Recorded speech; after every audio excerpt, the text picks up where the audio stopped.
Magandang araw mga kaibigan. Ito po, malaking problema itong OFW online voting natin dahil marami ng OFWs nating kababayan na nag-vote na sa online, kaya lang iba ang lumalabas na pangalan. Vote straight PDP laban sila, kaya lang lumalabas pangalan ng mga alyansa candidates. Ano ba yan? So ito, COMELEC Commissioner Garcia nagpaliwanag. Kaya lang, itong paliwanag na lalong nakakaduda. I don't know kung paniwala nyo ako. Unahan ko na kayo, hindi ako maniwala sa paliwanag ng COMELEC Commissioner na ito. O, pakinggan natin ang paliwanag. Encrypted codes nila. Pwede ba makita? Doon po ibig sabihin, pwede nilang makita pa rin yung mismong encrypted codes nila. Pwede pa rin makita anytime. Kahit 2 linggo na nakalilipas, pwede pa rin nilang makita, pero hindi po nila makikita yung mismong pangalan ng mga binoto nila kasi nga po na-encrypt na. Once na nakas yung boto, encrypted na. Pero kahit kopyahin nila yung mismong... nagboto ka, straight PDP, Duterte. Hindi mo na daw yun makikita kasi encrypted. Pag i-check mo ang QR code, reklamo ng mga OFWs, iba ang lumalabas.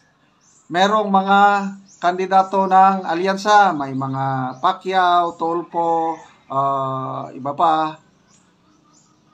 Paano natin paniniwalaan yan, di ba? Online voting, example, naghulog ka ng kwarta mo sa bangko. Hulog. Di ba i-check mo siya yung ATM kung pumasok na? Naghulog ka 50,000. Dapat makita mo doon sa resibo, may 50,000 pumasok. Anong klaseng online ito? Encrypted. Ano ba yung encrypted na hindi ko maintindihan? Magulo. Delikado po ito. Kopyahin nila yung mismo encrypted na salita o script na tinatawag, ikumpara nila sa bawat araw na lilipas, pare-parehas po yun. Kasi ibig sabihin, yung boto niya na naandun, na preserve, hindi po nagagalaw. So, yung po ay protection talaga natin upang hindi naman po magamit sa pagpapabenta nga ng boto. Pero naandyan yon, at kung gusto nila mag-verify later kapag po tayo natapos sa pagpaboto sa Mayo 12, biprint po yan ng mismo mga post at makikita po nila yung po mismo na mga balota na binoto po nila kung sila po yun.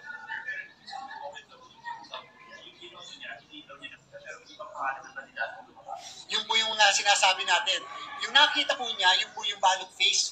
Pag pumipili ka kasi, bigla kang papakitaan muna ng ballot face. Ito yung 12 na pinili mo. Actually, merong isang taga-media. Dapat kasi bawal pero sige na lang. Hindi na natin para papay. Merong isa kasi nagpadala ng botante sa kanya, pinakita yung ballot face. Ito, yung 12 pinili niya. At ito yung party list na pinili niya. Later on, papakita ko sa inyo para makita nyo. Sila naman, sa kanila naman galing. And therefore, ibig sabihin, pinicture ng botante yung kanyang balota bago niya i-cast. So, pag pinindot mo na kasi yung cast, mawawala na yon.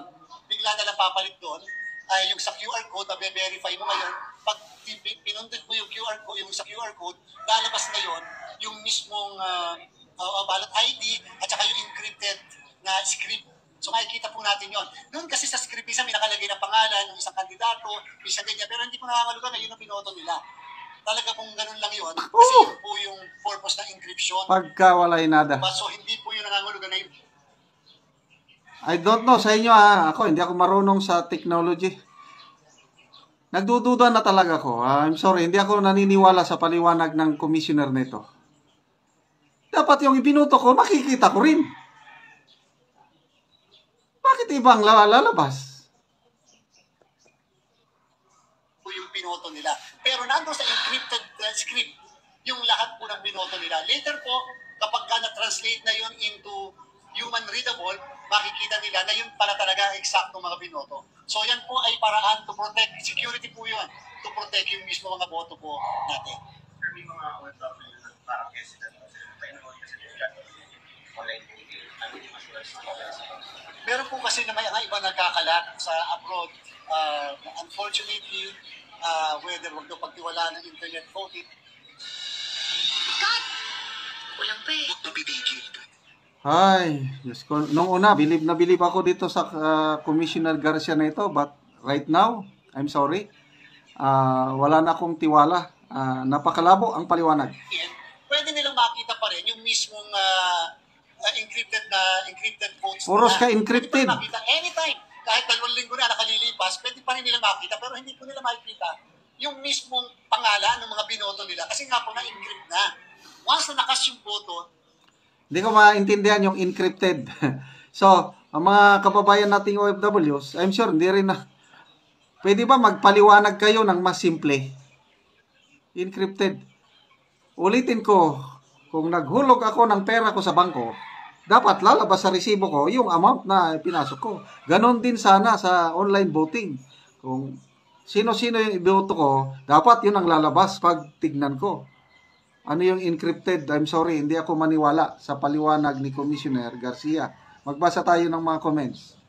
Muslim Pilipino ngayon, umayos ka Garcia, baka masama yung sinabi, huwag ka na lang ano.